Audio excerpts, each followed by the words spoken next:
hello, and welcome to another episode of Hornets Daily, your one stop shop for all things Charlotte Hornets. As always, we are presented today by Fan Arc. I'm Vance Ballard, but you know by now you call me VB.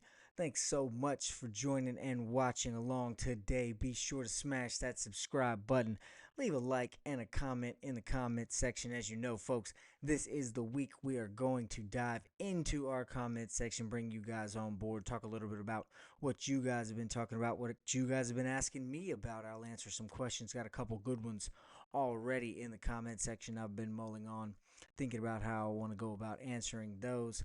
Got a couple questions I myself want to ask you guys. Going to try something new in a couple of our segments with that today. Get you guys involved a little more throughout Hornets Daily and our future episodes.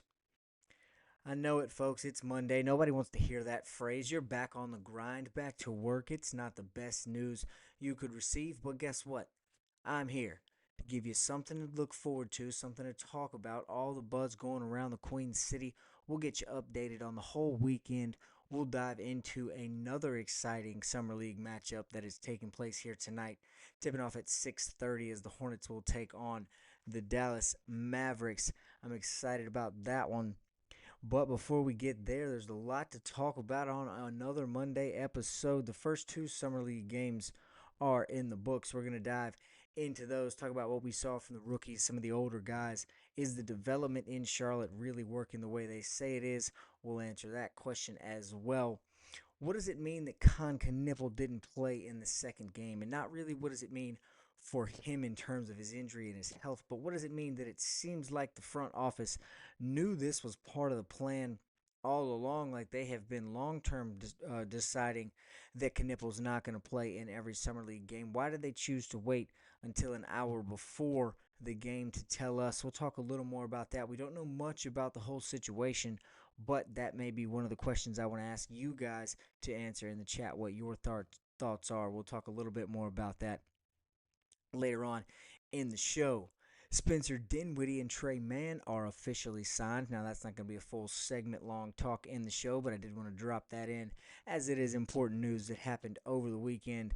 Dinwiddie, Trey Mann, the one new, one already here in Charlotte guard, have officially been signed by the Hornets. Speaking of signing, just because we're in Summer League does not mean the rumor mill takes its time off. The take machine has been flying out all over the internet. There's been some hot ones, one of which does involve the Charlotte Hornets and a new name, well, one we've talked about, but it's been kind of quiet as of late, but it is starting to come back up. We'll talk about that later on in the show. That too may be another question I want to know you guys' thoughts on and opinions, so stick around for that. We'll get to it, and we'll wrap today's show up by previewing the game I've already mentioned.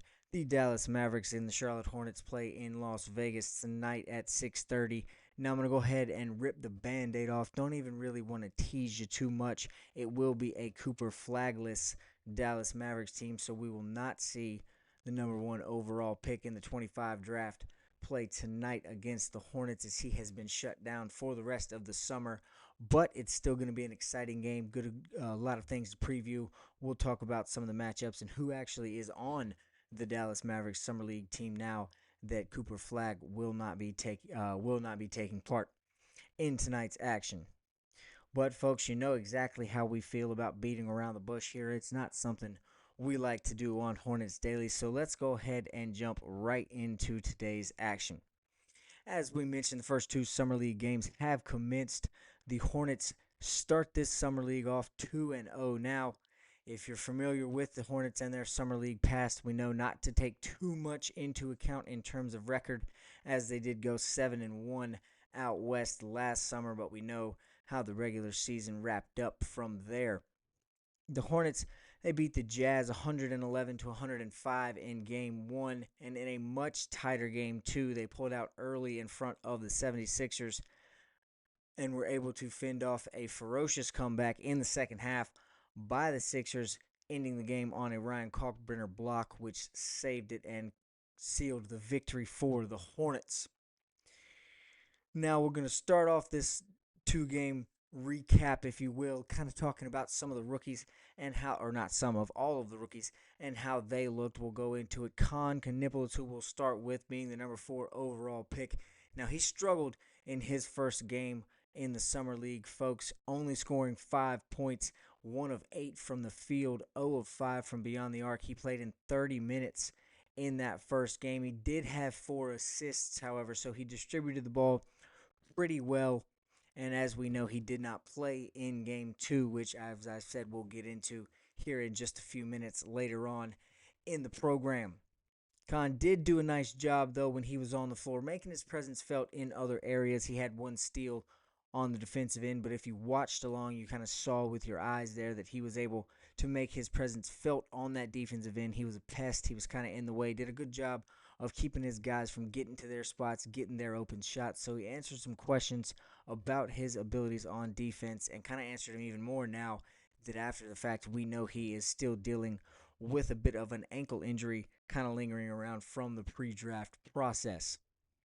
One thing I noticed about this lineup, and it was kind of something I feared going into the Summer League, I didn't know how the Hornets were going to adjust to it, and it seems they still may not know how, but it feels like when Khan's on the floor with this team, they're kind of asking a little bit too much of him on the Summer League roster, that is. He seems like he's got to be the best player on the floor, the ball dominant guy, the guy who they ask to go get that bucket when they need it. And while, yes, without question, Khan can do that, he has told us before, we know from watching along, that's not exactly the style of play he prefers to play. That's not the way he wants to handle his business on the court. He's said it himself. He's excited about playing with Brandon Miller, LaMelo Ball, Miles Bridges, guys like that who he can help get open and create their shots while doing what he does best, which is move without the ball in his hands. He is elite at that part of the game, allowing for him to get open. LaMelo being a fantastic passer on his end will easily be able to find Khan when he does get into playing with the actual NBA roster and in some NBA games.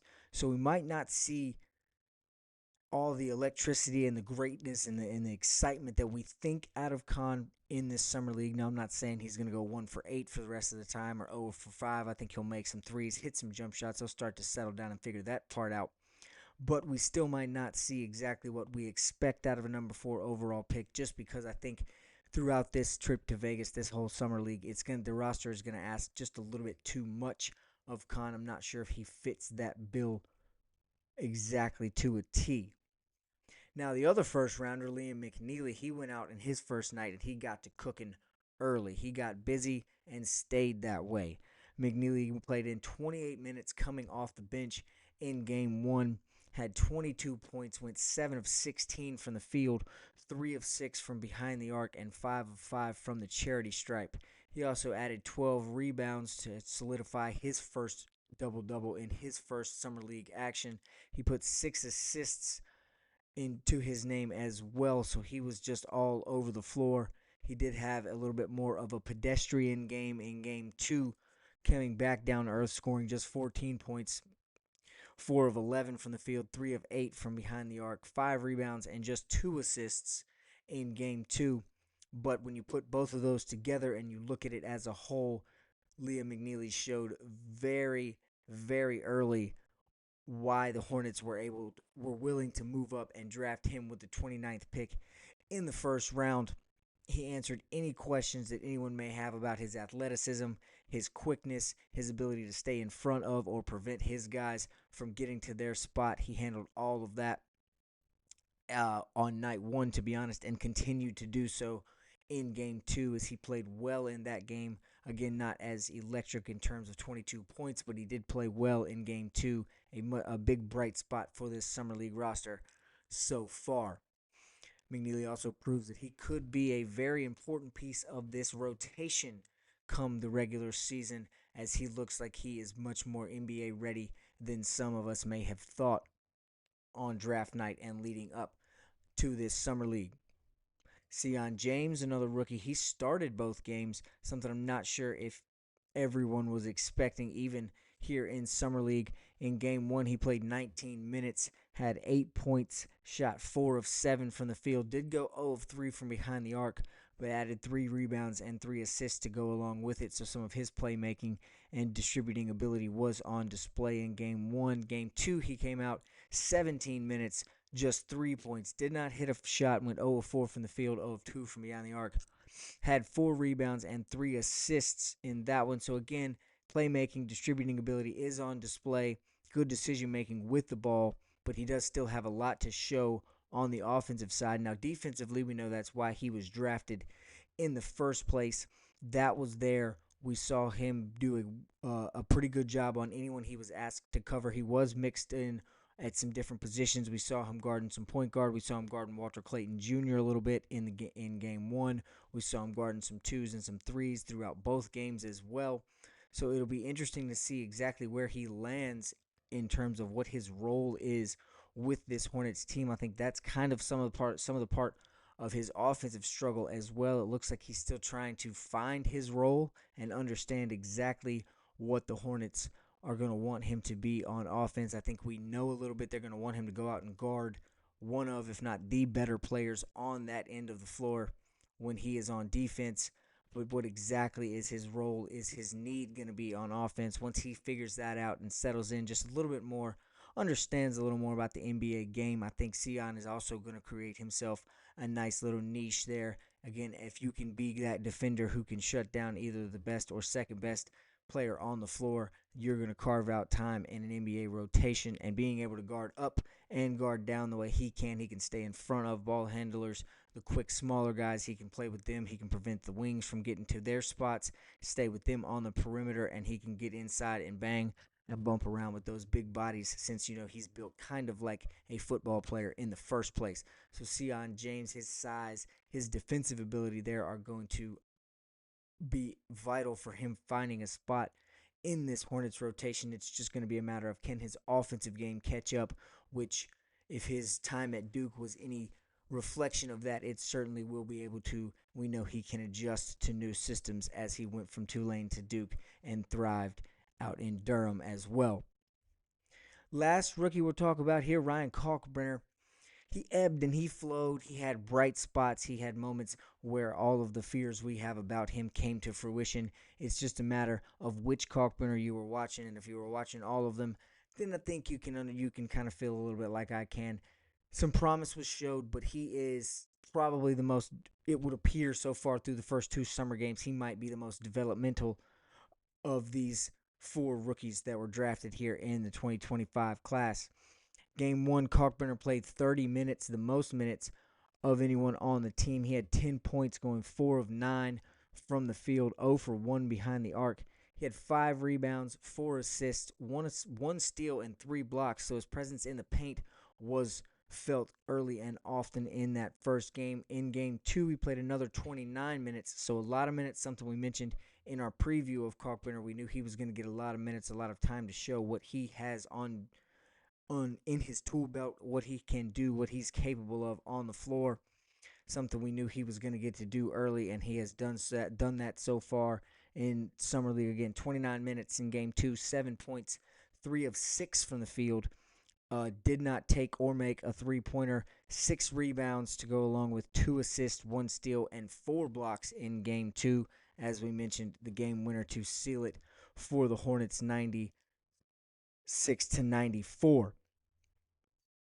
Now, again, as I mentioned, I don't think Kalkbrenner played a bad game in either one or two, but there was glimpses where some of the fears we have had, some of the things that you've seen talked about throughout the internet and the draft process of Kalkbrenner. Is he going to be fast enough?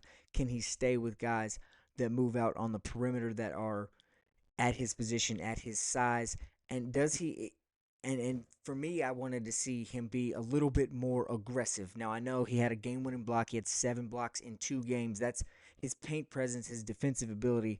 That's there. We knew about his shot blocking. We knew about his presence on defense with 1 steal in both games. That was nice to see, as he's able to get his hands in there and be a pest that way, not just vertically blocking the ball, but down low, taking steals away as well.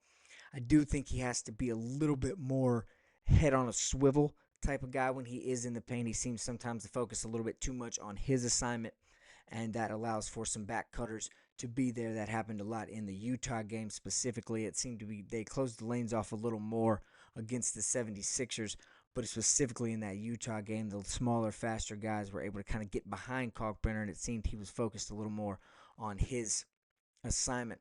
Now, when I talk about him being aggressive, I want to see him take that paint and make it his.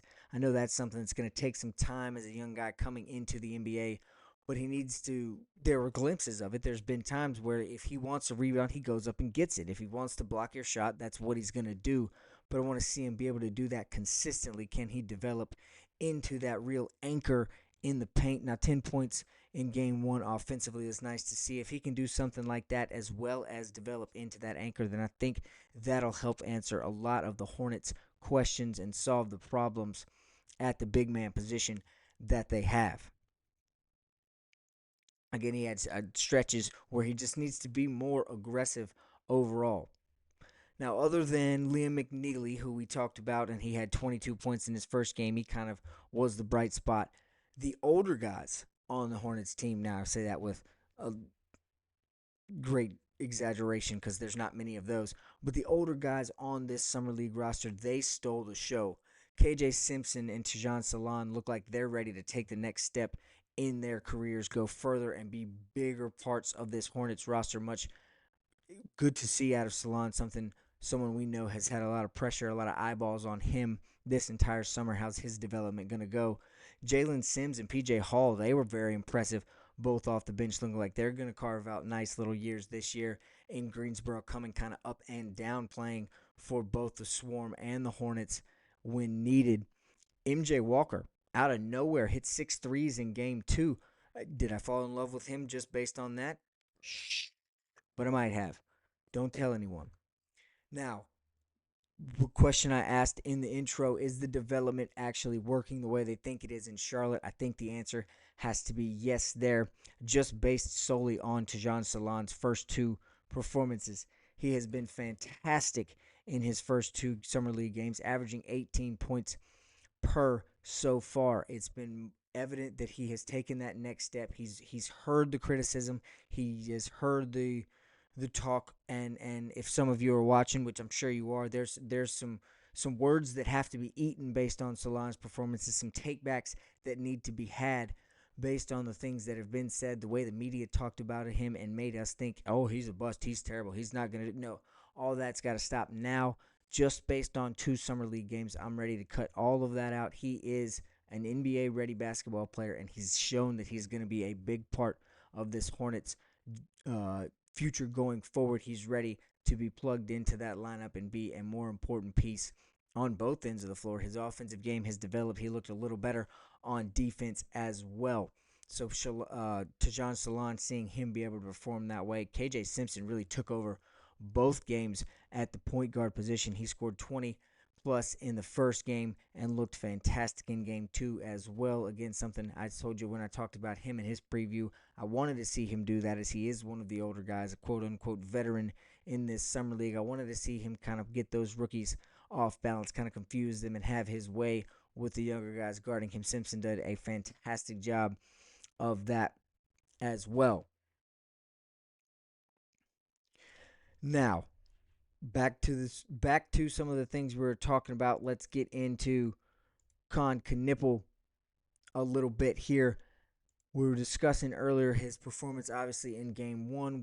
We mentioned he did not play in game two. Question I want to present to you guys here in the chat. This is the first new thing we're going to do here on Hornets Daily. I want to ask you guys what you think. Again, I'm not concerned with the actual injury. I don't think it's long-term. Not something that I'm worried about. Knipple's going to be ready to play when that time comes. What I want to ask, my question is, it was presented when the injury was announced that the front office, the organization, everybody in the higher up was aware of this situation. They knew it was the plan for Khan not to play in game two.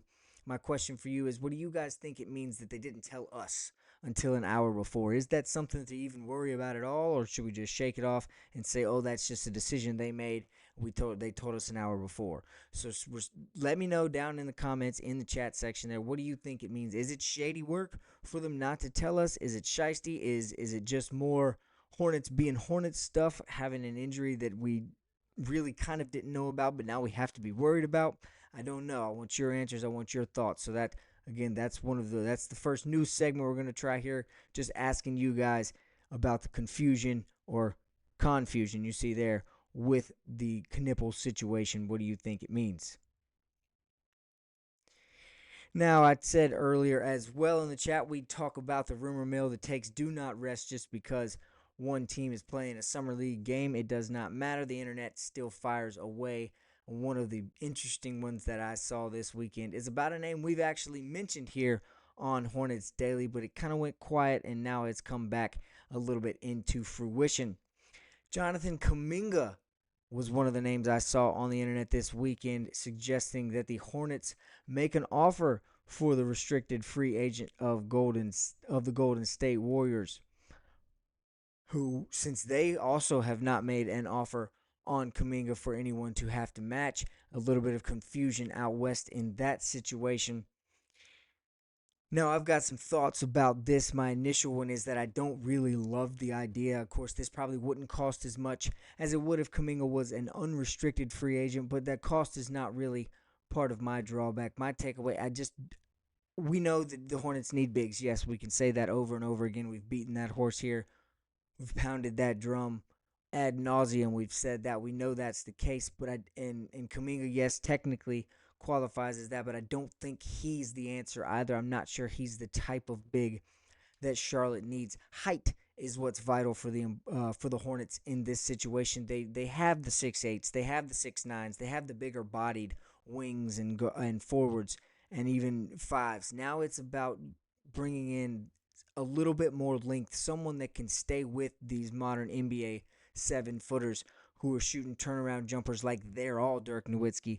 And I think that I'm not sure Kaminga is that guy for that. Now, he's a proven rebounder. Yes, we know about his offensive bag, but it doesn't feel like it would be necessary to bring that in. That's another question I want to pose to you guys in the chat. What are your thoughts? Do you think it would be a good idea for the Hornets to make an offer and try to bring in someone like Jonathan Kaminga? Now, keep in mind, he is a restricted free agent, so it may require some sort of sign and trade type of deal to get him as opposed to just a cash offer. That, too, is something you have to take into account when thinking about adding a guy like Kaminga. Again, question to you guys in the chat. Is it worth bringing in Jonathan Kaminga? Is that something you guys would be excited about? Do you think it would help the Hornets? Would it benefit them and solve the problems that they have? Now, to get back to the fun stuff here, we're going to jump back in to the Summer League action. I told you it's Monday. I know you guys are dragging, but Hornets Daily here, we're here to give you something to look forward to, folks, and that is Charlotte Hornets basketball. The Mavs and the Hornets, again, they tip off at 6:30 p.m. Eastern tonight. One more time, just don't want, in case anybody missed it before, don't want you too excited. I want you to know here first that VB is open and honest with you. Cooper Flagg will not be playing in this game. We will not see a matchup of former Blue Devil teammates Flagg versus Knipple 1 versus 4. That's not going to take place. Cooper's been shut down for the summer by the Mavericks.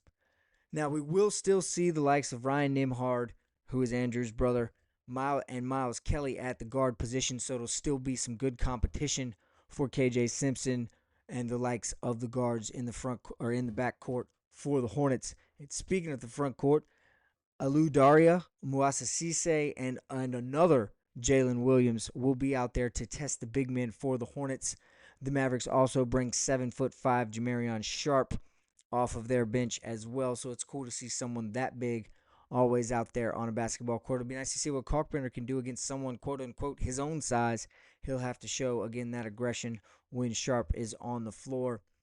Daria and Cisse bring good tests, again, for Tajon Salon here in his third game. It'll be nice to see if he can continue the development he's had from his first two, and it should be a very exciting matchup all the way through this one this evening. I'm excited about it, folks. I hope you are as well. That's going to do it here for this episode of Hornets Daily. We're going to be right back here tomorrow talking about this Monday night game. We'll see you on Tuesday. We'll have some more things to talk about as well. We may even begin to start to answer some of your questions. Get in the chat. Remember those two questions I asked you earlier. What does it mean What does it mean from the front office standpoint that they decided to wait for until an hour before the game to tell us something they said they already knew? And should the Hornets bring in Jonathan Kaminga? Is that something that piques your interest as well? Let me know those two things in the chat. As always, thanks so much for watching along with this episode of Hornets Daily. I am Vance Ballard, but close friends like you, of course, they call me VB. We'll be right back here tomorrow. Be sure to hit that subscribe button, leave a like and a comment. And until then, keep buzzing, Hornets fans.